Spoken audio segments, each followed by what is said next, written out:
লিখেছেন, আবার একটু রিফ্রেশ করে নেই আমরা। ৩,০০০ কোটি টাকা পরিমাণের গড়ছা এই কথিত গণভোট করতে হলে রাষ্ট্রকে প্রায় সম পরিমাণের টাকা গচ্ছা দিতে হবে।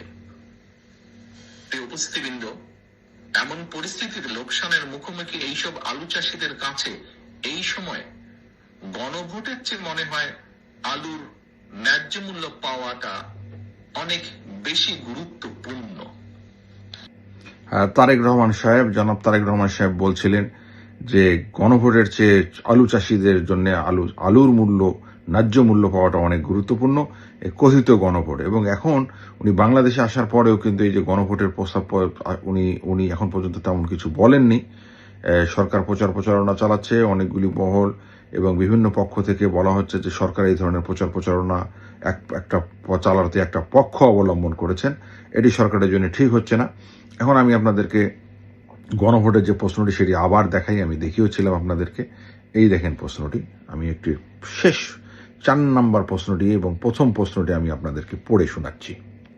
হ্যাঁ, প্রথম প্রশ্নটি আপনারা জানেন যে এটা হচ্ছে নির্বাচনকালীন তত্ত্বাবধায়ক সরকার, নির্বাচন কমিশন, অন্যান্য সাংবিধানিক যে প্রতিষ্ঠানগুলি আছে সেগুলি জুলাই সনদে বর্ণিত আলোকে গঠন করা হবে। এবং অন্যান্যগুলির মধ্যে হচ্ছে আগামী জাতীয় সংসদে যে দ্বিকক্ষ বিশিষ্ট একটি প্রশ্ন, আরেকটি প্রশ্ন হচ্ছে বিভিন্ন নারী প্রতিনিধি, রাষ্ট্রপতির ক্ষমতা বৃদ্ধি, প্রধানমন্ত্রীর যে মেয়াদ, এটা আমরা নাকি শুনেছি যে 2 মেয়াদের বেশি একজন প্রধানমন্ত্রী থাকতে পারবেন না, এগুলি বিষয়। এবং নম্বর প্রশ্ন প্রশ্নটি আমি আপনাদেরকে পড়ে শোনাচ্ছি যে জুলাই সনদে, জাতীয় সনদে বর্ণিত অপর সংস্কার রাজনৈতিক দলগুলির প্রতিশ্রুতি অনুসারে বাস্তবায়ন করা হবে। এখন কথা হচ্ছে যে ভোট যখন হয়ে যাবে, এরপরে যখন এইগুলি বাস্তবায়ন করা হবে, তখন কিন্তু যারা মেজরিটি সংখ্যাগরিষ্ঠতা অর্জন করবে তারা কিন্তু আর সরকার গঠন করতে পারবেন কিনা সেটা নিয়ে কিন্তু অনেক শোভা সন্দেহ দেখা দিয়েছে।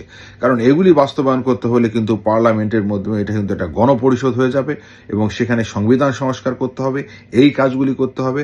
যার ফলে যারা মেজরিটি পার্টির নেতা হিসেবে বা মেজরিটি পার্টি হিসেবে যারা এই নির্বাচনে জয়লাভ করবে, এই সংসদ নির্বাচনে, তারা কিন্তু তখন জয়লাভ করেও কিন্তু ক্ষমতা পাবে না। এবং আরেকটি কথা আমি আপনাদেরকে স্মরণ করিতে চাই, আমরা কিছুদিন আগে জানেন যে বর্তমানে অন্তর্বর্তীকালীন সরকারের প্রধান উপদেষ্টা ডক্টর ইউনূস সাহেব গত 8 তারিখে ওনার পক্ষ থেকে বা ওনার অফিসের পক্ষ থেকে একটি বিবৃতি দেওয়া হয় যে উনি এই মার্চ মাসের শেষের দিকে জাপান সফরে যাবেন। সেখানে কিন্তু অনেকগুলি বিষয় নিয়ে আলোচনা করবেন। যদিও বলা হচ্ছে যে উনি স্টেপ ডাউন করে যাবেন, কিন্তু আমরা এই সমস্ত বিষয়ে যখন আমি এখন দেখি, এই প্রশ্নগুলি দেখি এবং এই প্রশ্নগুলি আমি মিলাই, এবং এরপরে আরেকটি কথা যেটা হচ্ছে যে আপনারা হয়তো স্মরণ করতে পারবেন যে কিছুদিন আগে জনাব তারেক রহমান যখন বাংলাদেশে যায়, তারপরে কিন্তু জামাতের আমির ওনার সাথে দেখা করতে গিয়েছিলেন এবং ওইখানে তারেক রহমানের সাথে দেখা করে উনি কিন্তু পরে বলেছিলেন একটি বিবৃতিতে যে বাংলাদেশের নির্বাচনের পরেও কিন্তু জাতীয় সরকার গঠন হতে পারে।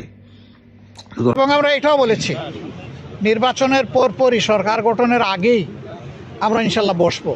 সুতরাং এই জিনিসগুলি সবগুলি যদি আপনারা একত্রে মিলান এবং একত্রে সূত্রে যদি গাঁথতে চান, ডটগুলি যদি আপনারা মিলান, তাহলে আপনাদের কাছে কি এই প্রশ্ন জাগে না যে আসলে এই গণভোটটা হওয়ার পরে আসলে কি যারা নির্বাচনে যারা জিতবে তারা কি এই ক্ষমতাটা তারা কি সাথে সাথেই পাবে, নাকি এটি একটি গণপরিষদের মতো ব্যবস্থা হয়ে সেখানে এই সংস্কারগুলি, সংবিধান সংস্কার করা হবে এবং অন্যান্য যেটা নম্বর প্রশ্ন যেটি গণভোটে রয়েছে সেগুলি বাস্তবায়ন এবং ক খ গ ঘ বাস্তবায়নের জন্য যে সময় সাপেক্ষ দরকার, সেই সময়ে এই অন্তর্বর্তীকালীন সরকার হিসেবে থাকবে।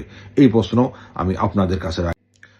আর একটি প্রশ্ন হচ্ছে যে আসলে এই অন্তর্বর্তীকালীন সরকার এই গণভোট যে আছে সেই গণভোটটা করতে পারেন কিনা। কারণ এই অন্তর্বর্তীকালীন সরকার কিন্তু বর্তমানে যে সংবিধান আছে সেই সংবিধানের আলোকে শপথ গ্রহণ করেছিলেন এবং বর্তমান সংবিধানে কিন্তু এই গণভোটের কোনো বিধান নাই। এটা সমস্ত একটা আনকনস্টিটিউশনাল, অসাংবিধানিক। সুতরাং এইটি কিভাবে ওনারা করতে পারেন সেটিও কিন্তু আপনাদের মাধ্যমে আমিও জনগণের কাছে প্রশ্ন রাখলাম। ধন্যবাদ।